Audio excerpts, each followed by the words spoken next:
itu jadi bagian dari perjalanan setiap orang. Kalau diisinya dengan diam aja di tempat, apa iya bakal ada hal-hal menarik yang terjadi? I think this is the time to let the adventure begin. Padahal kita bisa berjalan lebih jauh dari yang kita bayangkan. Hey, beruntung apa enggak? Excuse me, you know where is this place? You can come with us, tapi kamu harus lanjut lagi pakai kapal. Can I join you? Oke. Okay, thank you. Setiap orang butuh perjalanan ke tempat-tempat di luar zona nyaman. I met good people along the way. Their kindness really moved me. Manap, ini ada kebetulan ini mau ke pulau. Tolong diantar lah. My whole sense awakened by this incredible nature. And the people who are sincere can be seen and felt. Supaya bisa terus belajar hal baru. I understand the meaning of her words now. She's the one who introduced me to this place, to let me find an answer. A journey is about connection, interaction, mutual respect. It's about each other. Oh, di sini. This one was given by my mother. Kamu sudah tepat datang kemari. Not only about receiving, but also about giving. Lengkapi perjalananmu bersama Songkok Nasional After Al-Furqan kita.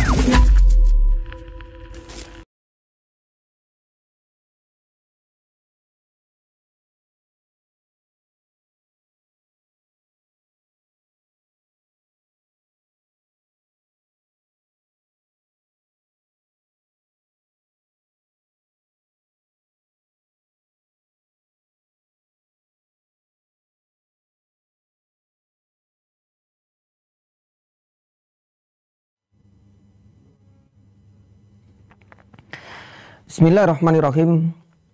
Assalamualaikum warahmatullahi wabarakatuh. Innal hamdalillah nahmaduhu wa nasta'inuhu wa nastaghfiruh wa na'udzu billahi min syururi anfusina wa sayyiati a'malina. Man yahdihillahu fala mudilla lahu wa man yudlilhu fala hadiya lahu. Wa asyhadu an la ilaha illallah wahdahu la syarika lahu wa asyhadu anna Muhammadan abduhu wa rasuluh. Allahumma salli wa sallim wa barik ala Muhammad wa ala alihi wa ashabihi wa man ihtadaw bihudahu ila yaumiddin, amma ba'd. Allahumma inna nas'aluka ilman nafi'a wa rizqan tayyiba wa amalan mutaqabbala. Allahumma inna nas'aluka khaira ma fi hadal yawm wa khaira ma ba'dah wa na'udzubika min syarri ma fi hadal yawm wa syarri ma ba'dah. Para pemirsa Al-Furqan TV dan para pendengar Suara Al-Furqan dimanapun antum berada, alhamdulillah. Pagi hari ini Allah Subhanahu wa Ta'ala kembali pertemukan kita dalam kajian rutin fikih sirah nabawiyah. Satu perjalanan panjang Nabi SAW dalam mengemban tugas mulia, dalam menyampaikan risalah dari Allah, dalam membimbing umatnya dan mengeluarkan mereka dari kesesatan menuju cahaya Islam dan cahaya iman. Tentu banyak sekali pelajaran berharga dan hikmah-hikmah yang mulia yang bisa kita petik dan bisa kita ambil dari perjalanan mulia Nabi SAW. Para pemirsa Al-Furqan TV dan para pendengar Suara Al-Furqan dimanapun antum berada.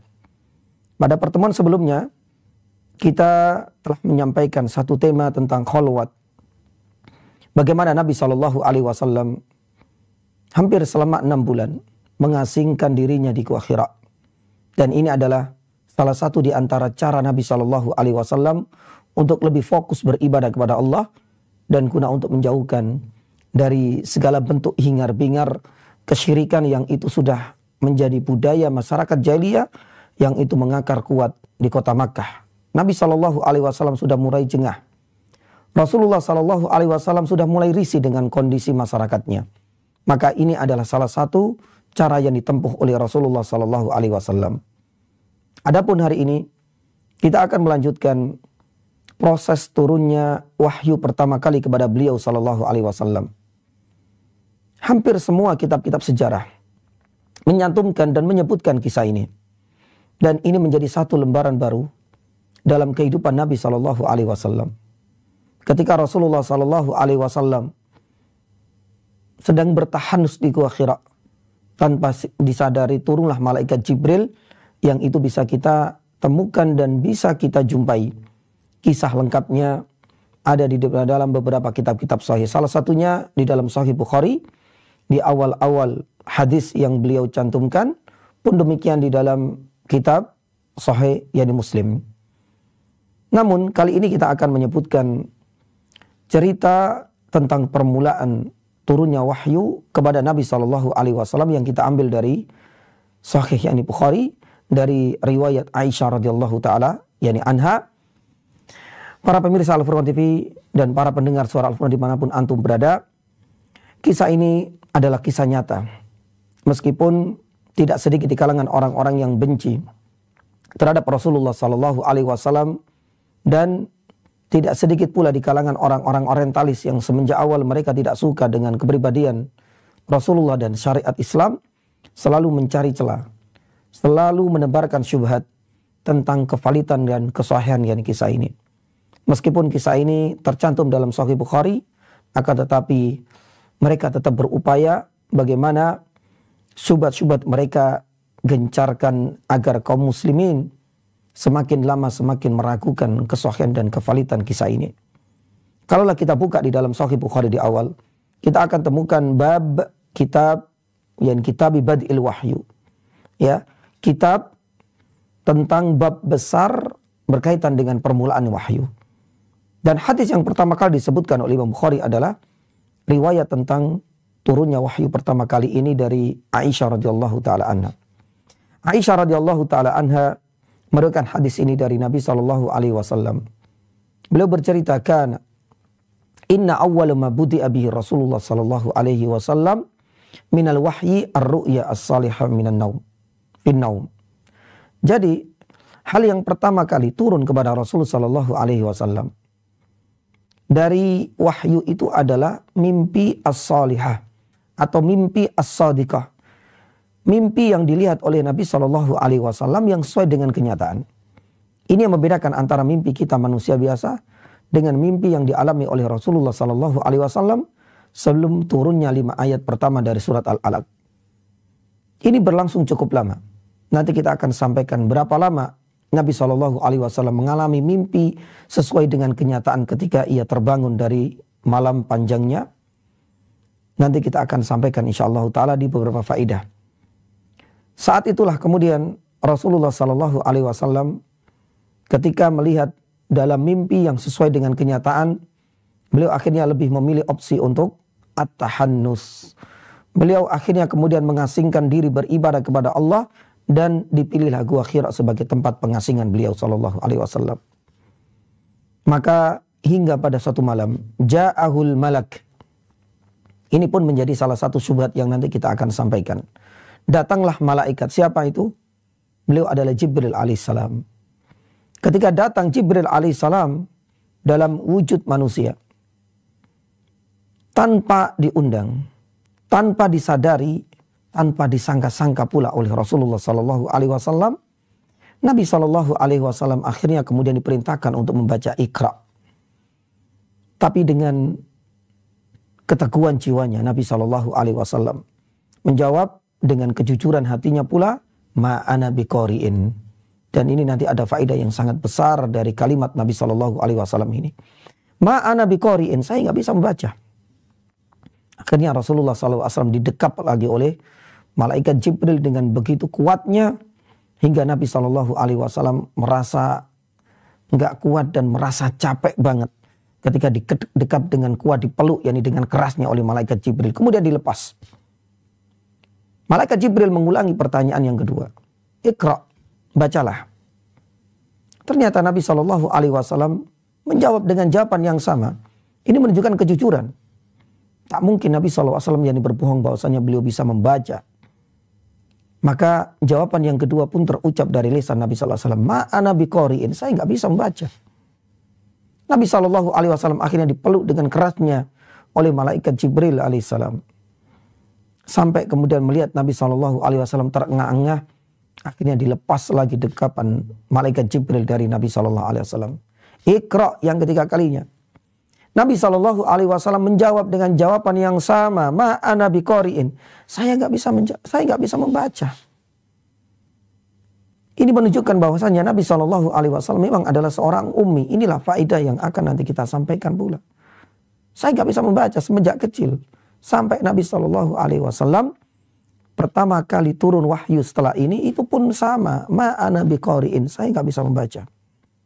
Maka saat itulah kemudian malaikat Jibril membacakan dengan mendikte kepada Rasulullah SAW 5 ayat yang pertama dari surat Al-Alaq. Iqra' bismi rabbikal ladzi khalaq. Khalaqal insana min 'alaq. Iqra' rabbukal akram. 'Allamal insana bil qalam. 'Allamal insana ma lam ya'lam. 5 ayat yang pertama inilah menjadi lembaran baru bagi Nabi SAW dengan turunnya ayat yang pertama kali kepada beliau SAW. Begitu takutnya Rasulullah SAW. Tanpa diundang datang malaikat. Tanpa disangka beliau diperintahkan untuk membaca yang itu adalah kelemahan Rasulullah SAW. Bahkan dipaksa yakni pula untuk membaca. Bahkan kemudian didekap dan dipeluk dengan eratnya.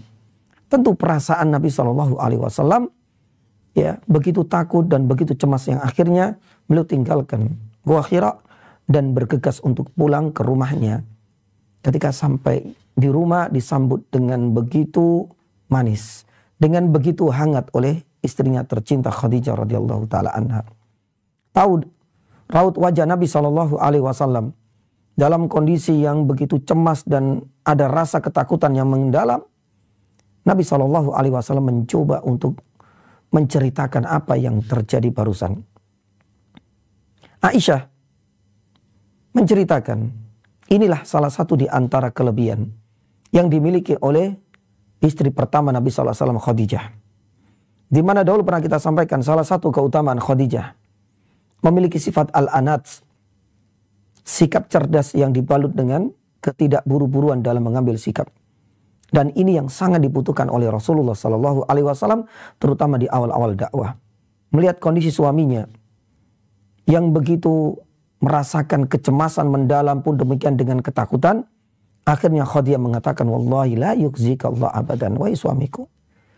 Ini adalah bagian dari bentuk hiburan beliau kepada Rasulullah. Demi Allah, Allah Subhanahu wa taala tidak akan menghinakanmu selamanya. Bagaimana Allah Subhanahu wa taala menghinakanmu selamanya? Baru kemudian disebutkan beberapa jasa, kelebihan, keutamaan dan kebaikan dari Rasulullah SAW selama ini untuk menunjukkan bahwasanya Allah tidak akan menghinakan beliau. Salah satunya Khadijah kemudian menuturkan, innaka latasilur rahim. Engkau selalu menyambung tali silaturahim. Wa tasdiqul hadis. Engkau selalu jujur dalam berucap. Wa tahmil kal. Engkau selalu membantu orang-orang yang membutuhkan. Wa takrid dhaif. Bagaimana engkau bisa dihinakan sedangkan engkau selalu memuliakan para tamu yang datang kepadamu. Wa tu'inu ala nawaibil haq. Dan engkau pun seringkali juga membantu orang-orang yang membutuhkan. Subhanallah. Jawaban ini semakin sedikit mengurangi beban yang dirasakan oleh Nabi SAW. Baru kemudian Khadijah dengan kecerdasannya inilah selalu memberikan solusi-solusi untuk Rasulullah SAW guna untuk semakin mengurangi beban dan untuk menghilangkan kecemasan dan ketakutan yang dialami oleh sang suami tercinta. Maka dibawalah Rasulullah SAW kepada Waraqah bin Naufal. Waraqah bin Naufal disebutkan dalam riwayat ini sebagai pada penuturan dari Aisyah radhiyallahu taala anha. Beliau adalah orang yang beragama Nasrani. Hingga di usia tua beliau buta. Tapi beliau pandai yani juga tentang seluk-beluk tentang kitab Injil. Bahkan beliau bisa menyalin dengan bahasa aslinya. Maka saat itulah memang momentum yang tepat bagi Khadijah untuk membawa Nabi SAW kepada beliau.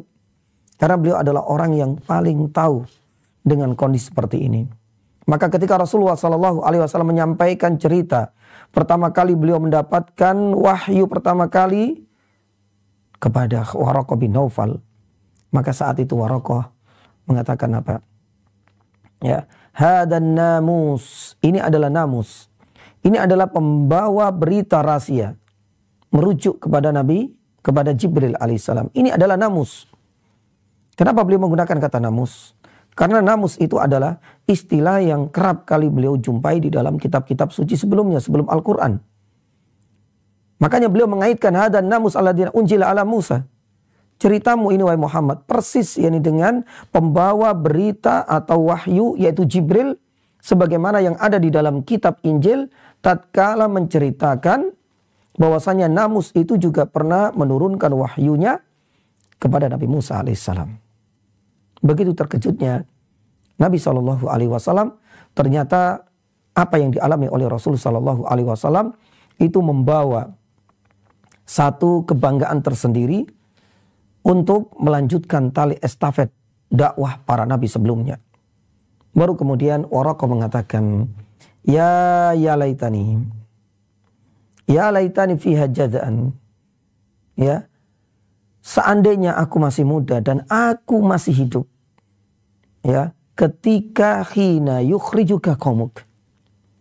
Ketika umatmu dan kaummu sendiri kelak akan mengusirmu, pasti aku akan memberikan pertolongan untukmu.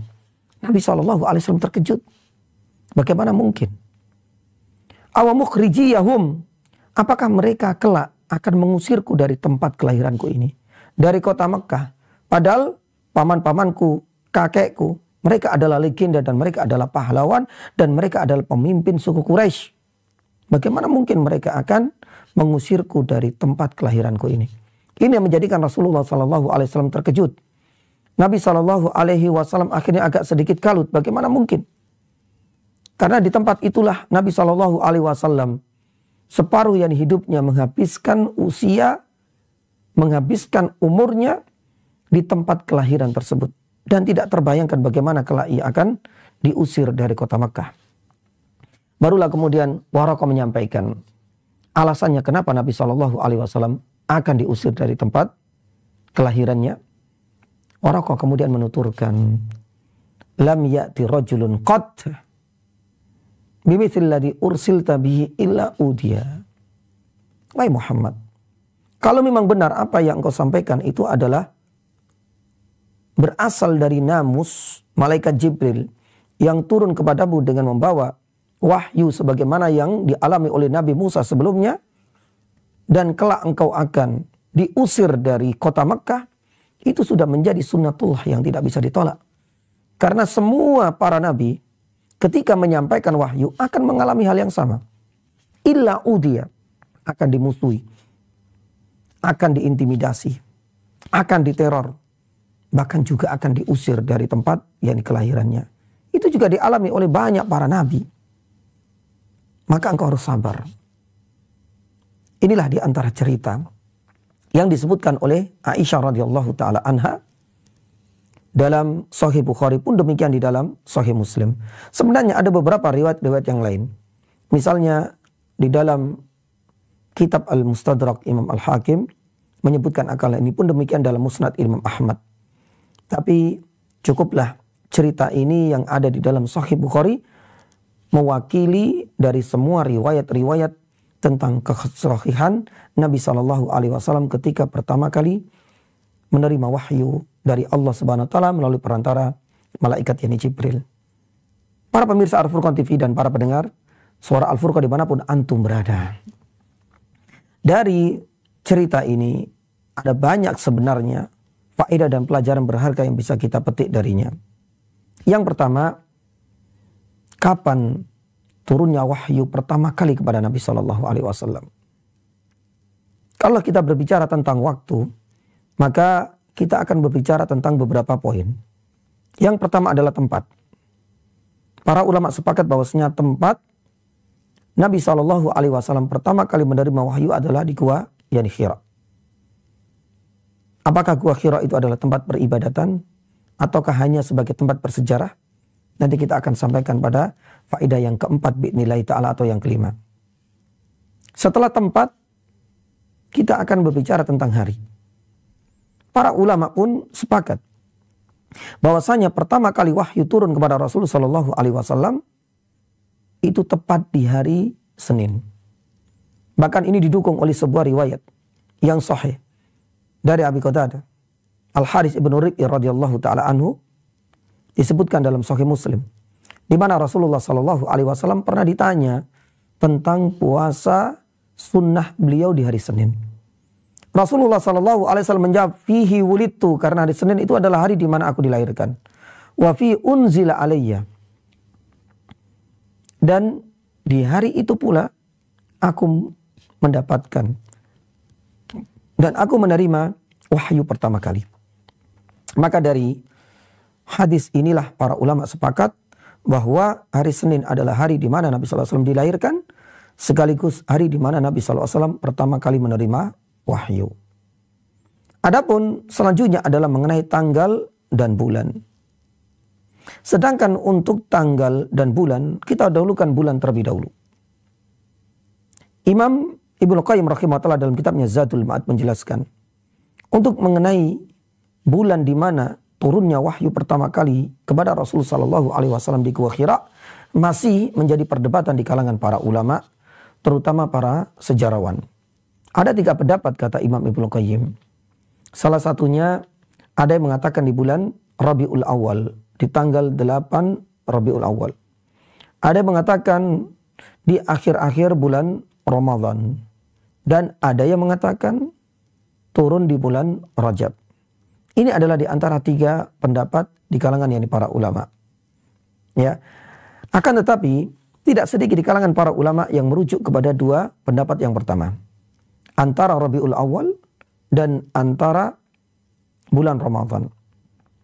Sedangkan sebagian para ulama yang mengatakan bahwasanya turunnya Al-Quran pertama kali kepada Rasulullah di bulan Ramadan, sebagaimana ada di dalam surat Al-Baqarah ayat 187. Syahrul Ramadan alladzi unzila fihi Al-Quran. Para ulama ilmu tafsir menjawabnya bahwasanya turunnya Al-Quran di bulan Ramadan itu adalah bertepatan dengan turunnya Al-Quran dari Lauhil Mahfuz ke langit dunia secara utuh. Adapun turunnya Al-Quran dari Baitul Izzah, dari langit dunia kepada Rasulullah SAW selama 23 tahun, dan pertama kali turun kepada Rasulullah SAW itu tidak di hari dan tidak di bulan Ramadan. Maka di sini yang menjadi perdebatan di kalangan para ulama hingga saat ini. Akan tetapi ada ulasan menarik dari Imam Ibnu Hajar Al-Asqalani di dalam Fathul Bari dengan menukil perkataan dari Imam Al-Baihaqi rahimahullah ta'ala. Di mana Imam Al-Baihaqi rahimahullah ta'ala menceritakan, kalau kita tarik semenjak Nabi SAW mengalami ar-ru'ya as-salihah, ar-ru'ya as-sadiqah, mimpi yang menjadi kenyataan, itu sebenarnya dimulai dari mulai bulan Rabiul Awal. Dan kalau kita tarik sampai bulan Ramadan, itu memang pas selama 6 bulan. Dan itu adalah masa-masa Nabi SAW sudah dianggap menerima yakni wahyu. Maka oleh karenanya Imam Al-Baihaqi rahimahullah ta'ala mengatakan bahwasanya yang paling tepat Allah ta'ala alam bisawab, masa Nabi SAW menerima wahyu itu sudah semenjak dimulai Rabiul Awal, dan puncaknya ketika Rasulullah SAW menerima wahyu di bulan yakni Ramadan, ketika Nabi SAW berada di Gua Hira dengan menerima 5 ayat yang pertama dari surat Al-Alaq. Allah Ta'ala alam ya Nabi SAW. Meskipun yang demikian, tidak sedikit di kalangan para ulama juga masih silang pendapat mengenai manakah pendapat yang paling rajih. Meskipun yang masyhur di kalangan para sejarawan itu di bulan Rabiul Awal, tapi ada pula yang mengatakan itu di bulan Ramadan. Allah Ta'ala alam.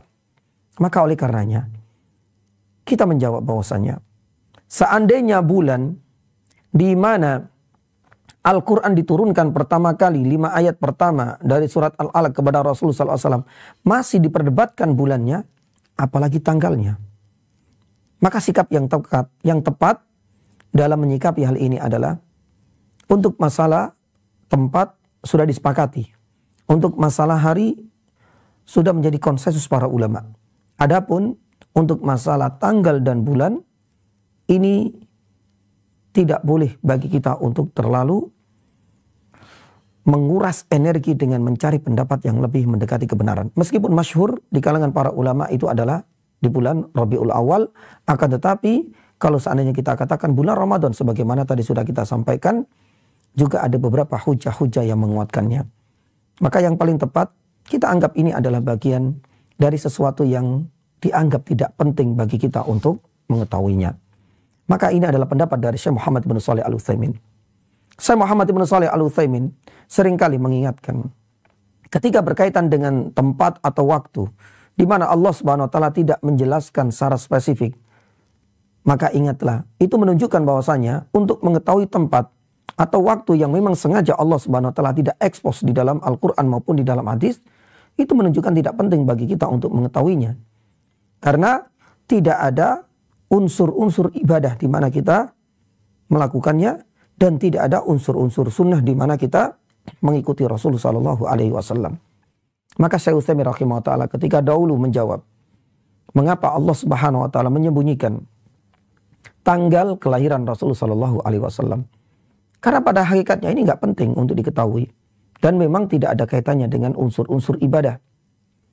Dan di antara faedah yang paling penting kenapa disembunyikan tanggal kelahiran Rasulullah, untuk menutup celah bagi orang-orang agar tidak merayakan hari kelahiran Nabi Shallallahu Alaihi Wasallam sebagaimana diungkapkan oleh banyak para ulama.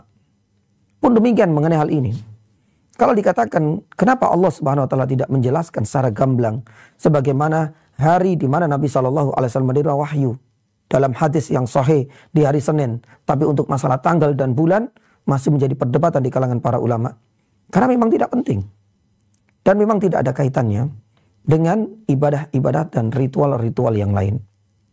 Maka pun demikian, Syekh Utsaimin rahimahullah taala ketika ditanya tentang tempat Ashabul Kahfi, dan kita tahu Ashabul Kahfi ini masih diperdebatkan di kalangan para ulama di manakah letak sebenarnya, yakni gua Al-Kahfi yang dahulu menjadi kediaman bagi para pemuda-pemuda Al-Kahfi. Ini hingga saat ini para arkeolog pun demikian para sejarawan masih berbeda pendapat mengenai tempat dan letak di mana gua yang dahulu pernah dihuni oleh Ashabul Kahfi. Syekh Al-Utsaimin rahimahullah taala pun ini sama dengan jawaban bahwasanya kalau memang Allah Subhanahu wa taala tidak menyebutkan secara spesifik, hal ini menunjukkan bahwasanya untuk mengetahui tempat tersebut itu tidak ada kaitannya dengan agama dan tidak dianggap penting. Tapi yang lebih penting itu adalah bagaimana kita bisa memetik keteguhan jiwa, kesabaran, kesetiaan, dan loyalitas para pemuda Al-Kahfi dalam menjaga dan mempertahankan akidah. Itulah yang sebenarnya pesan penting dari kita membaca surat Al-Kahfi pun demikian dalam hal ini. Yang lebih penting ketika kita membaca kisah tentang turunnya wahyu pertama kali kepada Nabi Shallallahu Alaihi Wasallam, kalau memang tanggal dan bulan itu sengaja disembunyikan oleh Allah Subhanahu Wa Taala, berarti ada hal yang lebih penting daripada itu semua. Salah satunya adalah faedah bagaimana Nabi Shallallahu Alaihi Wasallam menyampaikan wahyu kesabarannya beliau. Bagaimana Nabi Shallallahu Alaihi Wasallam, nanti kita akan sampaikan salah satu faedahnya adalah al-ummi, dan faedah-faedah yang lain yang nanti insya Allah nanti kita akan bahas satu persatu. Baik, ini adalah faedah pertama yang bisa kita sampaikan mengenai waktu turunnya wahyu pertama kali kepada Rasulullah Shallallahu Alaihi Wasallam. Untuk masalah tempat dan hari sudah menjadi kesepakatan para ulama. Adapun yang lain masih diperselisihkan, dan semoga kita bisa mengambil faedah-faedah yang lebih penting daripada sekedar menguras energi kita hanya untuk mencari sesuatu yang memang sengaja disembunyikan oleh Allah Subhanahu wa taala untuk kita ketahui. Faedah yang kedua. Di antara faedah kedua yang bisa kita petik dari kisah ini adalah tentang status riwayat dari Aisyah radhiyallahu taala anha ini. Kita yakin sebagai seorang muslim bahwa riwayat ini sahih. Tidak ada keraguan sama sekali. Bagaimana kita meragukan bila kisah ini disebutkan oleh Imam Bukhari dalam sahihnya, disebutkan oleh Imam Muslim dalam sahihnya, pun demikian disebutkan dalam beberapa kitab-kitab sunan, musnad, pun demikian mustadrak. Bahkan para ulama pun sudah berkonsensus tentang kisah turunnya 5 ayat pertama dari surat Al-Alaq kepada Rasulullah SAW. Ini sudah ijma. Bahkan di dalam kitab-kitab sejarah, tidak ada kitab sejarah satupun kecuali mencantumkan kisah turunnya Al-Quran pertama kali di Gua Hira. Bahkan kalau kita lihat dari jejak sejarah hingga saat ini pun Gua Hira itu masih bisa dijumpai. Pun demikian dengan situs-situs yang lainnya. Maka kalau memang demikian, tidak mungkin dan mustahil kita bisa menolak fakta-fakta yang begitu konkret dan jelas seperti ini. Akan tetapi, tidak ada yang namanya orang-orang kafir, orang-orang orientalis, kecuali mereka pasti menyembunyikan rasa hasad, iri pun demikian kebencian terhadap Islam. Maka mereka berusaha untuk mencari celah guna untuk menolak riwayat yang sudah sahih ini. Maka oleh karenanya di faedah yang kedua ini kita akan sebutkan beberapa syubhat di kalangan orang-orang yang benci terhadap Islam, orang-orang orientalis yang tidak suka dengan kepribadian Rasulullah SAW. Salah satunya ingin menghilangkan fakta sejarah turunnya wahyu pertama kali Nabi SAW ini dari benak kaum muslimin. Di antara syubhat yang pertama, mereka mengatakan bahwasanya kisah ini wajib ditolak karena perawinya adalah Aisyah, sedangkan Aisyah itu bukan saksi sejarah. Syubhat yang kedua, mereka mengatakan riwayat ini harus ditolak karena banyak sekali versi siapakah yang datang kepada Rasulullah. Karena ada riwayat yang menyebutkan ja'ahul malak sebagaimana ada di dalam Sahih Bukhari ini. Datanglah seorang malaikat. Siapa? Tidak disebutkan dalam matanya secara spesifik. Di dalam redaksi yang lain disebutkan ja'ahu Jibril atau Jibril. Datang malaikat Jibril dengan nama yang jelas. Dalam redaksi yang lain disebutkan bahwasanya ja'ahu syai'. Datanglah sesuatu. Orang-orang orientalis mengatakan kalau seandainya yang datang kepada Rasulullah dengan banyak versi dan riwayat seperti ini yang tidak menyebutkan, kadang disebutkan malak, kadang disebutkan Jibril, kadang disebutkan ini syai', menunjukkan bahwasanya kisah ini rancu dan tidak bisa kita terima. Itu menurut mereka dan ini adalah syubhat yang kedua. Adapun syubhat yang ketiga, sebagaimana dituturkan oleh banyak para ulama ketika menukil syubhat-syubhatnya orang-orang orientalis. Ada yang sampai mengklaim bahwasanya malaikat Jibril itu diklaim menurut mereka baru menurunkan wahyu ketika Rasulullah SAW sudah hijrah ke kota Madinah. Dengan arti lain, tidak ada satupun ayat yang turun di masa-masa Makkiyah, ya, guna untuk menghilangkan jejak kesahihan cerita tentang turunnya wahyu pertama kali di kota Makkah, pun demikian dengan wahyu-wahyu yang lain yang Allah SWT turunkan selama Nabi SAW berdakwah selama 13 tahun di kota Makkah. Karena syubhat yang ketiga, mereka mengatakan bahwa Jibril itu baru turun dengan wahyunya ketika Nabi SAW sudah hijrah ke kota yakni Madinah. Inilah di antara tiga syubhat yang selalu digencarkan oleh orang-orang yang sedari awal benci terhadap Islam dan tidak suka dengan kepribadian Nabi SAW. Adapun untuk menjawab tiga syubhat ini, yang pertama, mereka mengklaim bahwasanya hadis ini harus ditolak karena perawinya adalah Aisyah dan Aisyah diyakini saat itu belum lahir. Ada yang mengatakan masih bayi. Bagaimana mungkin cerita tentang turunnya wahyu diremak, diceritakan ulang oleh seseorang yang tidak langsung melihat kejadian ini? Yang seharusnya menurut mereka menjadi perawi dalam kisah ini adalah Khadijah. Kenapa harus Aisyah? Maka para ulama ilmu hadis menjawab hal ini sebagaimana jawaban dulu untuk syubhat kenapa perawi hadis tentang pembedahan dada Nabi SAW itu adalah Anas. Padahal Anas bukan saksi sejarah. Anas baru bertemu dengan Nabi SAW ketika di kota Madinah.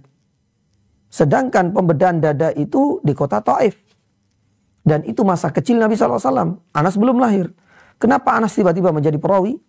Jawabannya juga sama untuk menjawab syubhat ini. Kenapa harus Aisyah? Selayaknya yang menjadi saksi sejarah dan perawi cerita ini adalah Khadijah. Para ulama ilmu hadis menjawab.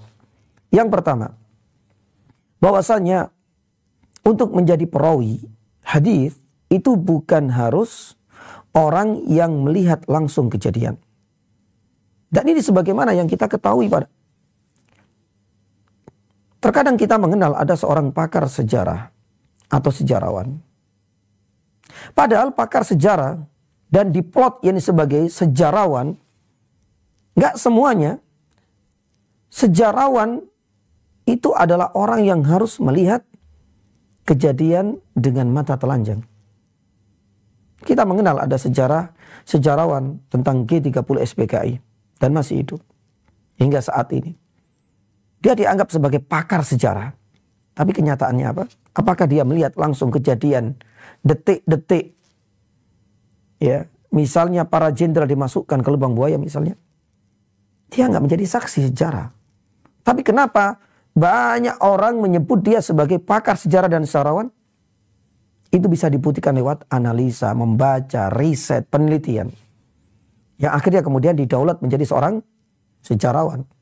Karena dia sudah melakukan banyak hal, analisa. Maka pun demikian dalam hal ini. Apalagi dalam dunia ilmu hadis. Perawi hadis itu layak menjadi perawi karena ada beberapa faktor. Terkadang Nabi SAW bercerita tentang masa lalunya kepada salah satu sahabat. Maka sahabat itu layak untuk menjadi seorang perawi. Meskipun dia tidak pernah melihat langsung. Itulah yang terjadi pada Anas bin Malik. Karena Anas bin Malik diceritai oleh Rasulullah. Apakah kita kemudian mengingkari cerita masa kecil Nabi SAW? Padahal Al-Quran sudah menaskan di dalam surat An-Najm. Wa ma yantiku anil hawa in huwa illa wahyu yuha. Pun demikian dengan Aisyah. Karena Aisyah itu adalah istrinya Nabi SAW. Meskipun kisah ini terjadi sebelum Aisyah itu lahir. Akan tetapi Aisyah adalah pendamping Nabi SAW dalam kehidupan beliau. Maka wajar Nabi SAW bercerita tentang masa lalunya. Ketika masih beristri Khadijah dan saat itu turun wahyu pertama kali. Dan kita tidak akan meragukan bahwa yang diceritakan oleh Nabi SAW itu adalah wahyu dari Allah Subhanahu Wa Taala. Dan ini adalah cara pertama kata para ulama ilmu hadis. Bisa jadi seorang perawi hadis itu mendapatkan cerita dari Nabi SAW dan tidak harus persyaratannya adalah melihat kejadian secara langsung. Sama juga seperti Anas, bahkan sama juga seperti Jabir ibn Abdullah. Jabir ibn Abdullah itu meriwayatkan tentang masa-masa mudanya Nabi SAW ketika mengembalakan kambing. Padahal Jabir adalah penduduk Madinah. Nabi SAW mengembalakan kambing ketika masih di kota Makkah. Apakah hadis ini tertolak? Tidak. Hadis ini sahih disebutkan dalam Sahih Muslim. Tapi Jabir mendapatkan cerita langsung dari Nabi SAW tentang kisah di masa muda beliau SAW. Ini adalah cara pertama. Adapun cara yang kedua, terkadang perawi hadis ini meriwayatkan dari sesama para sahabat. Dan ini adalah hal yang wajar dalam meriwayatkan hadis. Ada seorang sahabat yang melihat langsung. Akan tetapi datang sahabat yang lain meriwayatkan dari sahabat tersebut. Maka sebenarnya meriwayatkan antar sama sahabat itu adalah hal yang lumrah di kalangan para sahabat.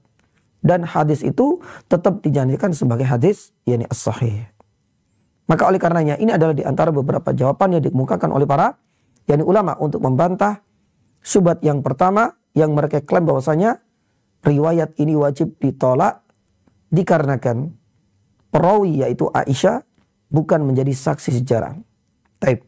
Kemudian syubhat yang kedua, di mana banyak sekali versi yang mengatakan Al-Malak, ada yang mengatakan Jibril, ada yang mengatakan Asy-Syai'. Subhanallah, Ibnu Hajar Al-Asqalani rahimahullahu ta'ala menjawab mengenai hal ini. Bahwasanya riwayat tentang Asy-Syai', riwayat tentang Al-Malak, riwayat tentang Jibril itu sebenarnya merujuk kepada hakikat yang sama, yaitu malaikat Jibril pula. Jadi Asy-Syai' itu adalah Jibril. Al-Malak itu adalah Jibril yang pula. Kenapa ada banyak versi? Itu adalah hal yang wajar.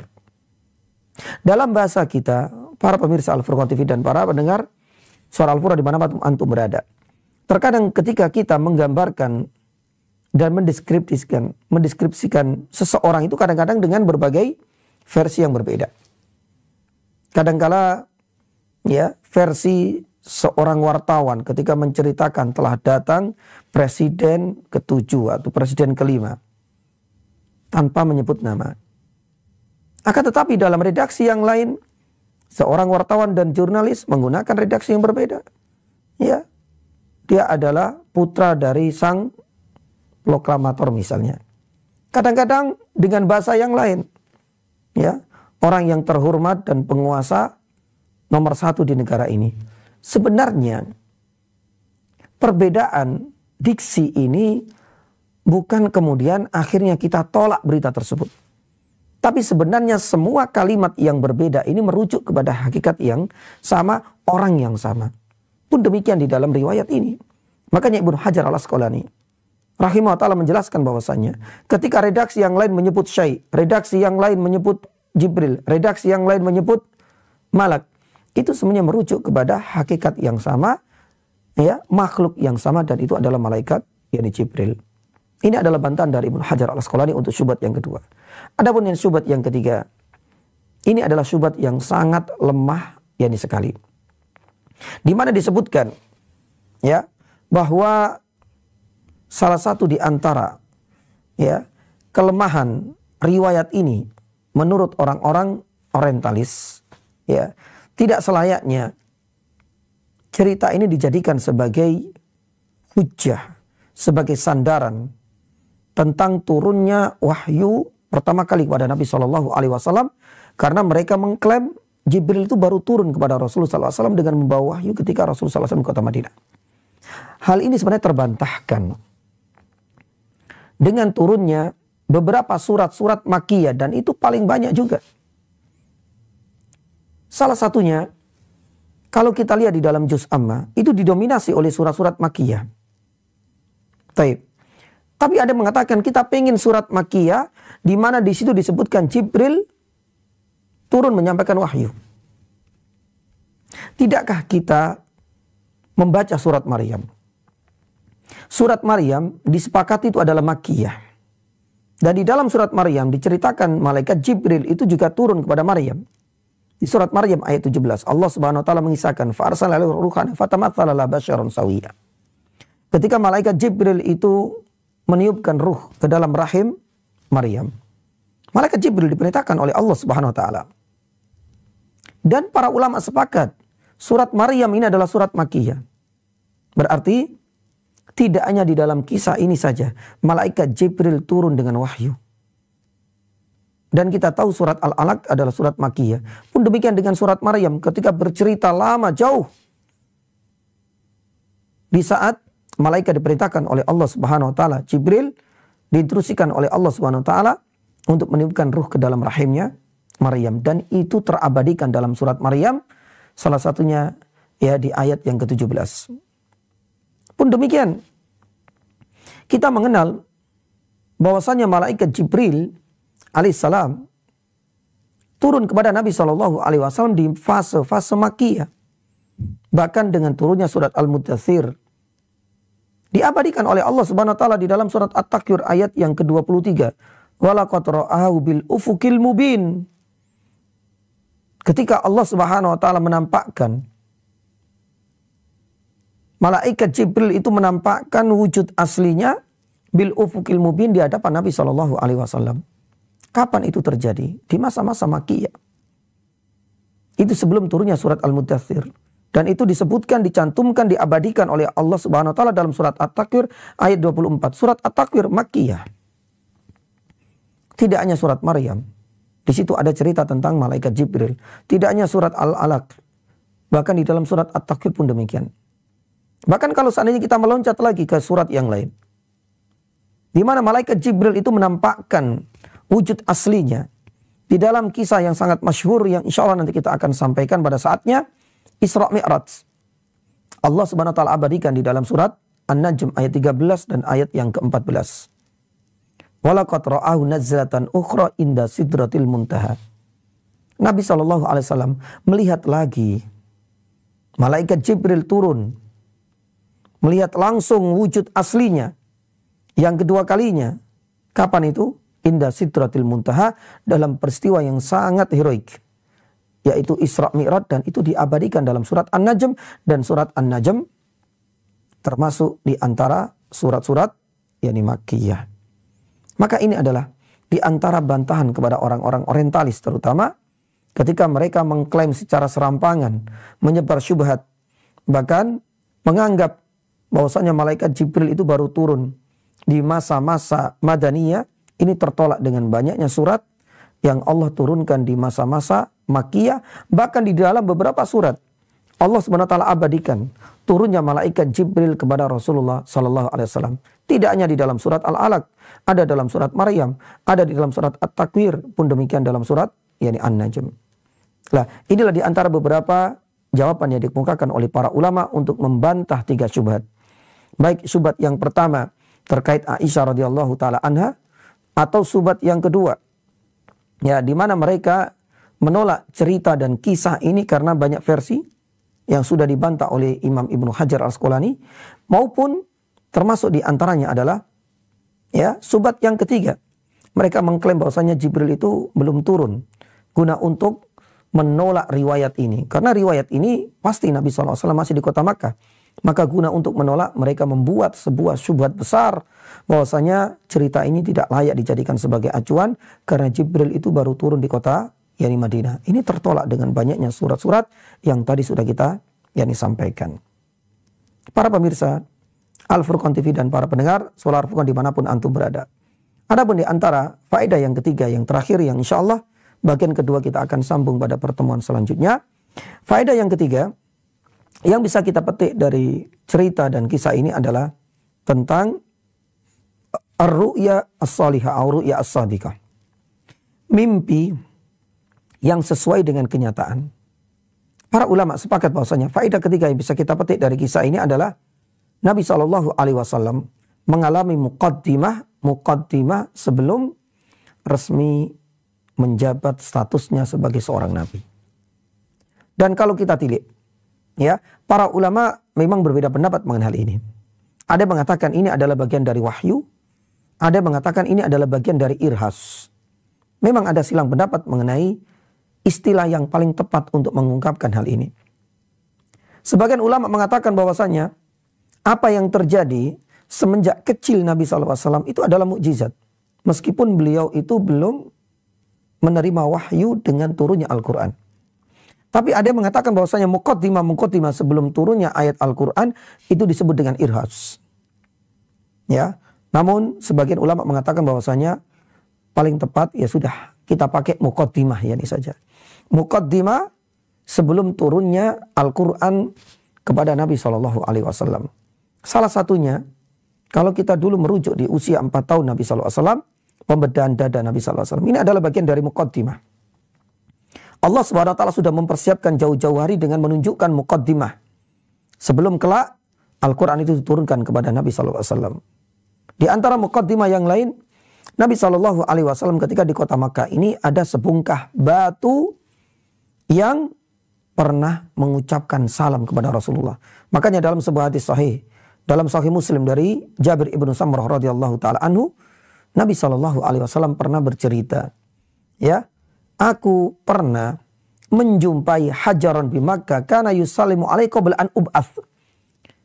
Wa ana a'riful an. Sebelum aku diutus, kata Rasulullah, berarti ini sebelum turunnya Al-Qur'anul Karim, pernah aku jumpai sebongkah batu yang mengucapkan salam kepadaku dan aku saat ini masih mengenalnya.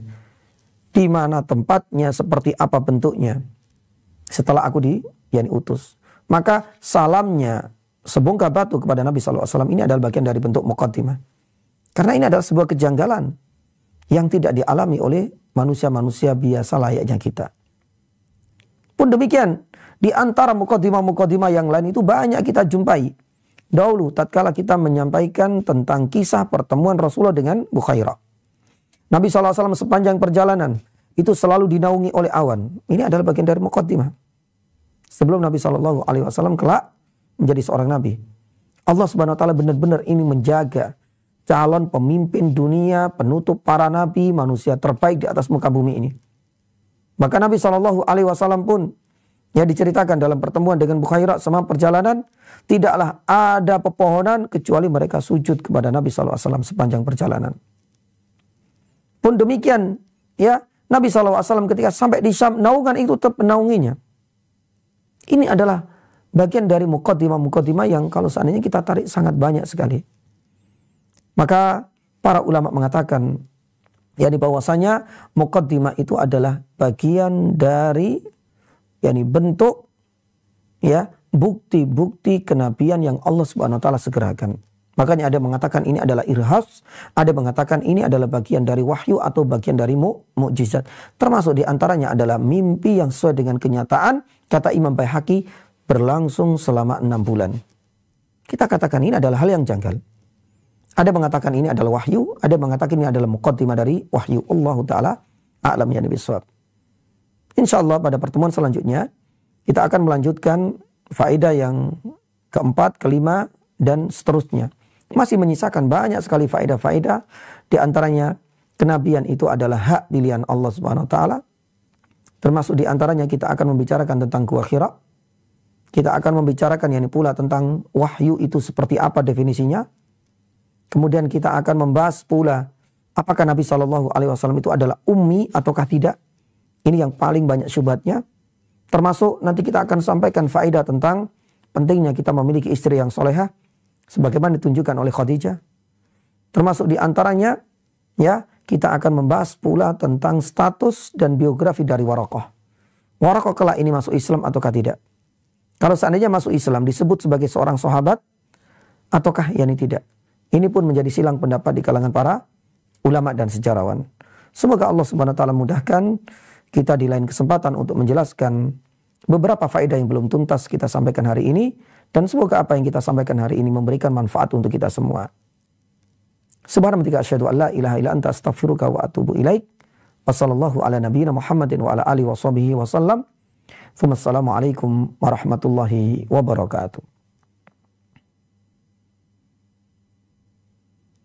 Al Furqan TV, saluran pendidikan, dakwah dan inspirasi Islami.